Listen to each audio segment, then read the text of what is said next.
कैसे निकालेंगे? जी मान लीजिए कोई द्विघात समीकरण दे दिया, उसका विविक्तर निकालना है तो पहले x square plus b x plus c से तुलना करके ए बी सी का मान निकालेंगे। एक आखिर की एक्स स्क्वायर है, यहाँ भी एक्स स्क्वायर है, तो एक्स स्क्वायर स्क्वायर गुणांक तुलना करेंगे, एक्स का गुणांक कितना ए है, इसका कितना होगा 2, तो ए बराबर मिलेगा +2, चिन्ह सहित लेना है। फिर बी गुणांक देखेंगे, बी के कितना है, एक्स का गुणांक कितना है बी है, तो यहाँ पर एक्स गुणांक कितना है -4, तो बी बराबर -4। वैसे सी देखेंगे, सी बराबर कितना है 3 है। अब हम बी स्क्वायर माइनस 4ac जान रहे हैं, डी बराबर क्या होता है बी स्क्वायर माइनस 4ac होता है, तो वहां से मान रखेंगे इसमें, हमें मिलेगा डी बराबर -8। अब जो ये माइनस आया है ये हमें ये बता रहा है कि मूल क्या है, काल्पनिक है, क्योंकि हम सब जानते हैं कि B square minus 4ac greater than अगर 0 आता है, 0 से बड़ा अगर आता है, मान लीजिए +8 आता, तो हमारा क्या होता है मूल वास्तविक था आसमान होता है। अगर वही B square minus 4ac less than 0 आया है, यानी कि एक कंडीशन क्या है, -8 क्या है 0 से छोटा है, -8 क्या है 0 से छोटा है, तो जब 0 से -8 छोटा है तो मूल हमारे क्या होंगे, काल्पनिक होंगे। अगर वही बी स्क्वायर माइनस 4ac मतलब जो हमने डी का मान निकाला है ये 0 के बराबर आया होता है तो हमारा मूल कैसा होता, वास्तविक तथा समान होता। चैनल पर स्वागत है। आइए क्लास 10 के मैथ का एक क्वेश्चन देखते हैं। द्विघात समीकरण का विविक्तर निकालना है, कैसे विविक्तर निकालते हैं। और यह क्वेश्चन बोर्ड पे आपको जो दिख रहा है, यह क्वेश्चन 2023 के एग्जाम में पूछा गया था। तो ऐसे क्वेश्चन आपको आगामी बोर्ड एग्जाम और 2024 के बोर्ड एग्जाम में भी देखने को मिलेंगे। विविक्तर निकालना, कहते हैं कि द्विघात समीकरण एक दे देंगे, उसमें कहेंगे विविक्तर निकालिए तथा मूलों की प्रकृति बताइए कि मूल कैसे होंगे, वास्तविक होंगे कि अवास्तविक होंगे कि जो है काल्पनिक होंगे। आइए देखते हैं इसको, अच्छे समझते हैं क्वेश्चन को। पहले अगर आपको 2x square minus 4x plus 3 बराबर 0 दिया है, कोई भी द्विघात समीकरण दिया हो, इसको पहले तुलना करके ए बी का मान निकालेंगे। कैसे, क्योंकि विविक्तर बराबर जानते हैं डी बराबर होता है क्या, बी स्क्वायर माइनस 4ac होता है, आपको पता है डी बराबर बी स्क्वायर माइनस 4ac होता है, विविक्तर का एक छोटा सा फार्मूला है। अच्छा, द्विघात समीकरण से आप कहेंगे सर ए बी कौन सा है कौन सा सी है, तो उसको एक तुलना करते हैं। किससे तुलना करते हैं, किससे, a x square plus b x plus c बराबर 0 से तुलना करेंगे। किससे तुलना करेंगे, a x square plus b x plus c बराबर 0 से इस द्विघात समीकरण को तुलना करेंगे। अब देखिए एक्स स्क्वायर यहाँ है, ए एक्स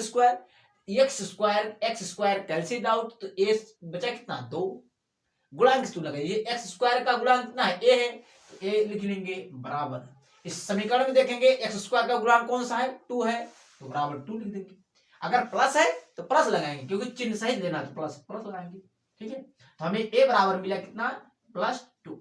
नहीं समझ में आया? जब आपको दो घात समीकरण दिया रहा हो और कहे कि विविक्तर निकालिए, तो पहले a x square plus b x plus c बराबर 0 से तुलना करिए, उनसे ए बी सी का मान निकालें। कैसे तुलना करेंगे, एक्स स्क्वायर का गुणांक से एक्स स्क्वायर के गुणांक का तुलना करेंगे द्विघात समीकरण में, तो एक्स स्क्वायर कैंसिल आउट, तो ए बराबर कितना मिलेगा 2 मिलेगा, वो भी चिन्ह सहित लिखना है। ए बराबर क्या है 2 प्लस है तो प्लस रखेंगे। ठीक है, फिर से बी बराबर देखेंगे तो बी का मान कितना हमें मिलेगा, आप सब जान रहे हैं कि बी क्या है, एक्स का गुणांक है, तो एक्स का गुणांक देखेंगे इसमें कितना है, दो घात समीकरण में -4 है, तो लिखेंगे कितना -4 रखेंगे। वैसे सी का गुणांक देखेंगे, सी क्या है कांस्टेंट है, सी का इसमें कितना है 3 है, तो सी का हमारा कितना मिला 3, वो भी कितना प्लस में 3। अब हमें ए बी सी का मान निकल गया।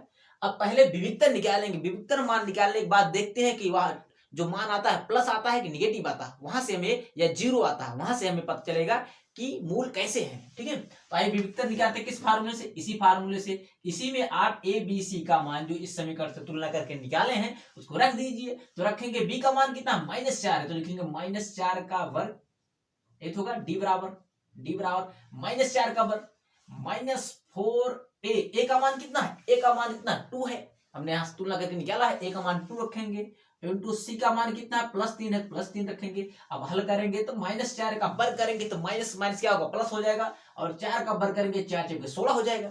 अब यहाँ देखिए 4 दूना के 8, 8 3 24, इनका गुणा कराएंगे तो कितना मिलेगा -24। ठीक, -24 मिला। अब देखिए 16 प्लस है -24 है, तो एक पे धन है एक पे ऋण है, क्या होगा घटेगा, और जिस चिन्ह की मान ज्यादा होगा उसी का हम चिन्ह लेंगे। तो देखिए 24 में से 16 घटेगा तो कितना बचेगा 8, 16 4 20, 4 24, तो कितना बचेगा 8, वो भी 8 क्या होगा हमारा माइनस में होगा। क्यों माइनस होगा, क्योंकि -24 ज्यादा है, और ज्यादा वाले में से घटाते हैं, जिसमें से घटाएंगे उसी का चिन्ह लेंगे, तो मिले कितना -8, यानी हमारा जो डी बराबर निकल गया वो -8 आया, -8। अब यहाँ से हम देखेंगे डी बराबर कितना मान लिया -8।